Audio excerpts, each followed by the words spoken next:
Hello again, my dear friend. I'm truly grateful you've joined me once more. Before we begin, take a deep breath. Feel that moment, the air moving in, the air moving out. Notice how something so simple already changes how you feel. That's the power of attention, the power of a turning mind. Today we are going to explore the teaching of the Diamond Sutra from a new angle, the truth that is both fierce and gentle. When your thoughts face the world with selflessness and compassion, the world begins to open. It's not magic, it's resonance. The sutra calls this the wisdom of non-abiding. It is the art of acting without clinging and giving without expecting. This is the path of true transformation when your mind stops demanding that the world give way and instead moves in harmony with it. The result is that life itself begins to cooperate with your clarity. Let's begin with a story. A man named Daniel worked tirelessly as a social worker. Every day he met people in pain, addicts, refugees, victims of violence. First, he tried to fix everyone's problems. He gave money, advice, sympathy. But the more he gave, the more exhausted he felt. Slowly, resentment crept in. Why do I care so much and still feel so drained? One night, as he sat alone in his small apartment, he remembered a line he once heard from the Diamond Sutra: a Bodhisattva gives without the notion of giver, receiver, or gift. He pondered that strange sentence. Could giving without self be the answer? The next day, instead of trying to save people, he began simply to serve. He listened without judgment. He gave without the need to be thanked. And something miraculous happened. His fatigue disappeared. He realized that his exhaustion had never come from the work itself. It came from the hidden expectation of being appreciated. When that vanished, the same actions turned into joy.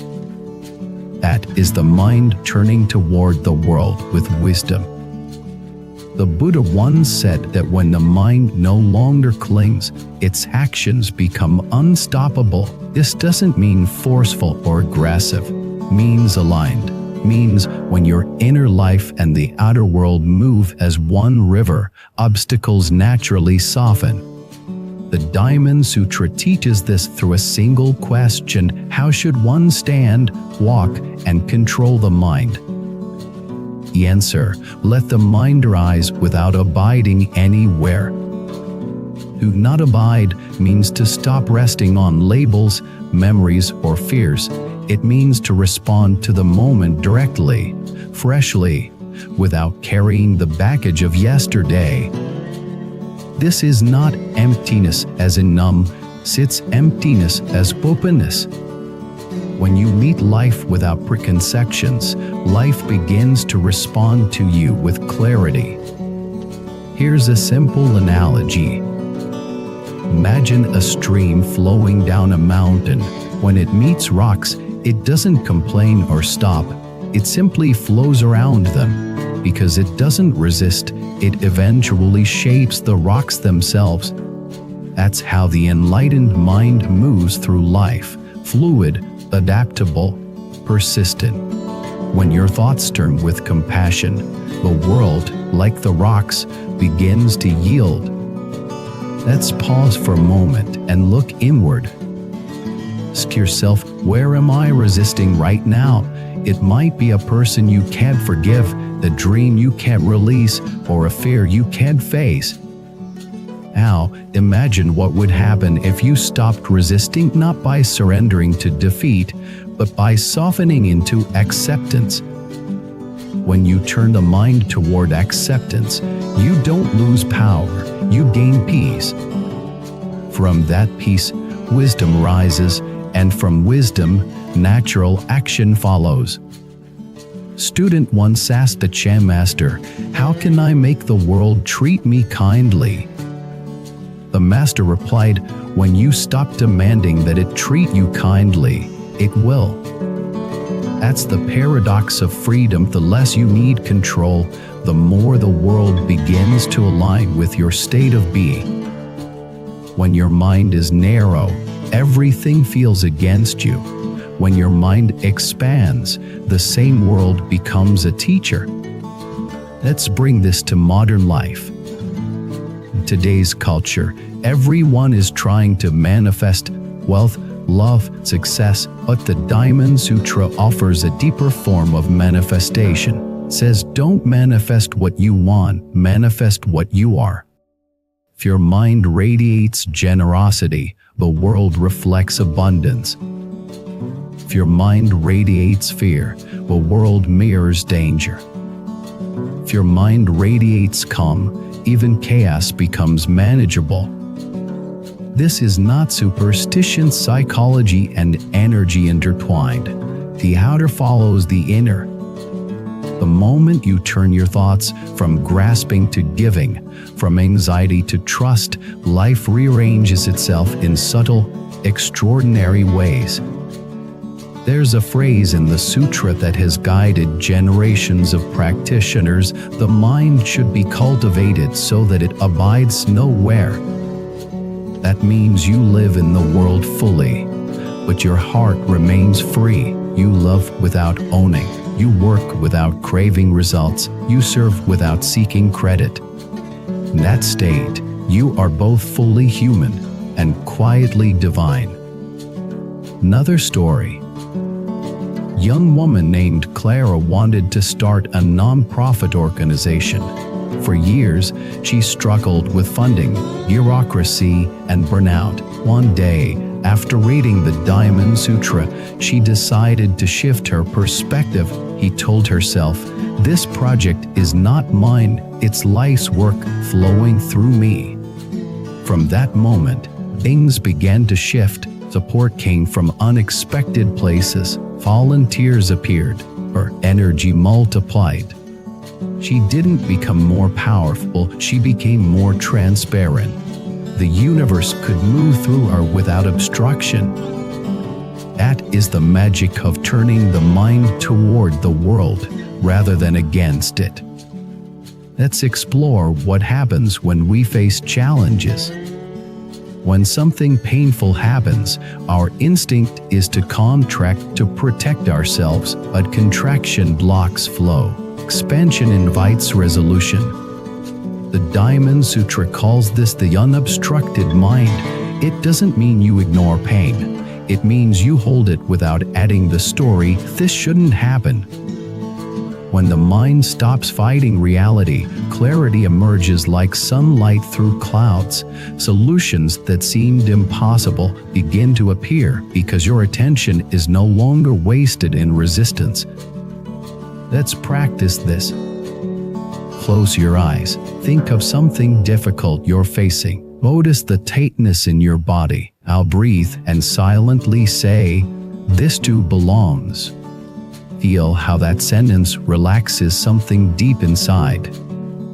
When you stop dividing the world into good and bad, for me and against me, the heart becomes vast, and in that vastness, wisdom naturally knows what to do next.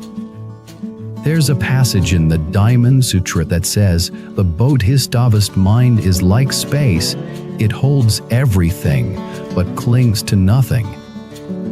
Imagine if you could hold your life that way. All the people, all the events, all the emotions, each passing through like clouds in an infinite sky. That's what it means for your mind to turn fully toward the world. You're no longer hiding in the cave of judgment. You stepped into the open air of understanding. This turning of mind doesn't mean you stop acting. It means your actions become effortless. When compassion leads instead of ego, you no longer calculate your worth by results. You act because it is natural to act. You give because it is natural to give. The world senses that freedom, and it responds. Even obstacles begin to shift. What once felt like resistance becomes collaboration. This is how the world makes way, not through force, but through harmony. Let's go even deeper. The Sutra teaches that when you give with pure heart, not only the receiver, but also you are freed, because the act of giving dissolves the illusion of separation. Every act of service becomes a mirror in which you see your own infinite nature. When you love someone selflessly, you taste eternity in a single heartbeat. When you forgive, you break the cycle of karma. This is the revolution the Diamond Sutra offers. The world outside changes because the inner world has already turned. Now you may wonder, how do I know if my mind has truly turned? The answer is simple. When your giving no longer exhausts you, when your silence feels peaceful rather than empty, when you can see beauty even in impermanence, your mind has begun to turn. This turning is not an event, it's a rhythm. It happens in every breath you take with awareness. Let's look again at the phrase, when your thoughts face the world makes way.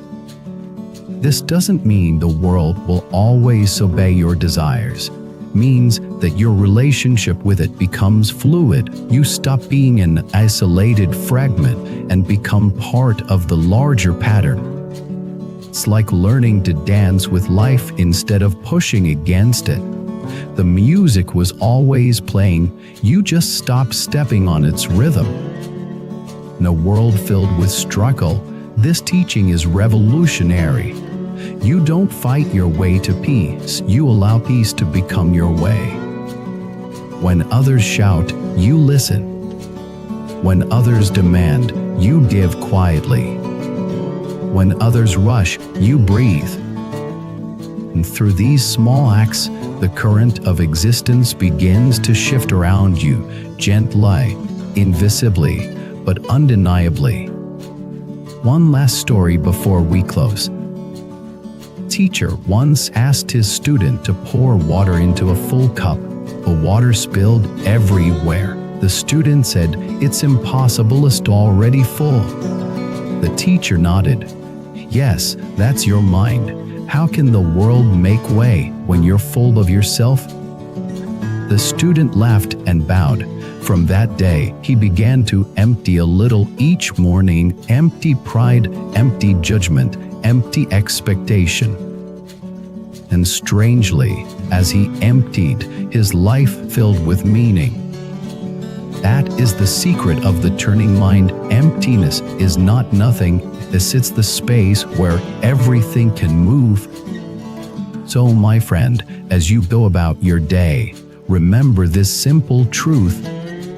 When you turn your thoughts toward compassion, the world opens. When you let go of control, life reveals its intelligence. When you stop seeking heaven, heaven begins to appear in ordinary moments. The power was never outside, it was always in the direction your mind faced. Turn it toward love, and the path clears. Thank you for watching this video. If this teaching resonated with you, please like, subscribe, comment, and share it with someone who might need to remember that peace begins not in the world, but in the turning of the mind. Before you leave, here's something special. In Buddhism, we believe that every encounter carries a deeper meaning. Would you like to discover your true soul connection, the one written into your destiny? Take the Soulmate Test today and unveil the hidden truths of your journey. Click the link below and begin your path now. http://soulmate. You wisdom more, come, white.